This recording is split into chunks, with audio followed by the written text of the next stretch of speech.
દાદા, કેટલીક એવી માન્યતાઓ છે કે કૂતરાને રોટલી ખવડાવવાની છે કે ગાયને રોટલી ખવડાવવાની છે કે ભાઈ અમુક ગાયને રોટલી ખવડાવો તો આ કાર્ય થાય, આ અશુભ કાર્ય, શુભ કાર્ય આવું થાય.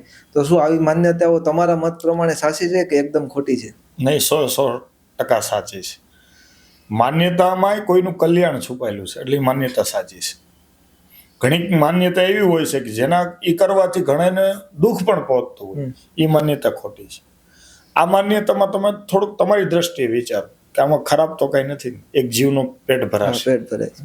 તો એ માન્યતા ખોટી શું કામ?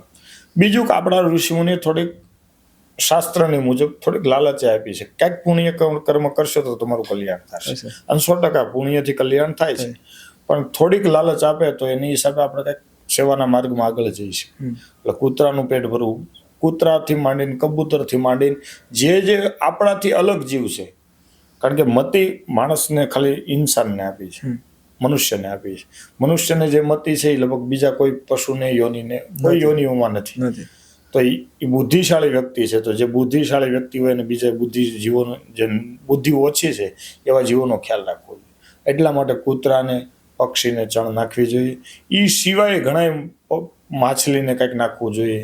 જે તમને યોગ્ય લાગે એવી જગ્યાએ તમારે કંઈક કરવું જોઈએ. એ પ્રકારની પ્રવૃત્તિથી કોઈ એવું વૈજ્ઞાનિક કારણ છે, એ કરવા પાછળનું કોઈ એવું વૈજ્ઞાનિક કઈ સ્તોત્ર એવું જોડાયેલું છે? વિજ્ઞાન 100% છે. ઘણા બધા જીવો પૃથ્વી પરથી જતા રહ્યા ને એના કારણે પૃથ્વીની ફળદ્રુપતા ઘટી ગઈ. આજનું સાયન્સ પણ સ્વીકારે છે કે જે જીવોની જરૂર હતી, જે જીવોની ફળદ્રુપતા ઘટી ગઈ. એક વસ્તુ યાદ રાખજો, કોઈની ફળદ્રુપતા ઘટે તો એની અફળદ્રુપતા પ્રગટ પણ થાય છે. સમજણ?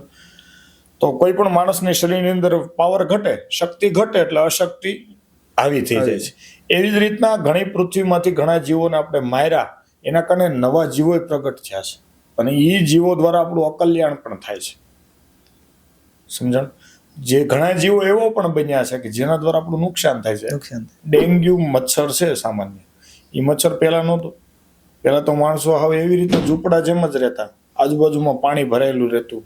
તો ડેન્ગ્યુ મચ્છર હમણાં જ આવ્યું? હું એનો હમણાં જ પ્રાકૃતિક છું? નહીં, મચ્છર તો હતું જ, પણ ડેન્ગ્યુ આપણે એમાં નાખ્યું છે, પ્રકૃતિ બગાડી, એટલે એ કરડે એટલે આપણને ડેન્ગ્યુ થાય છે.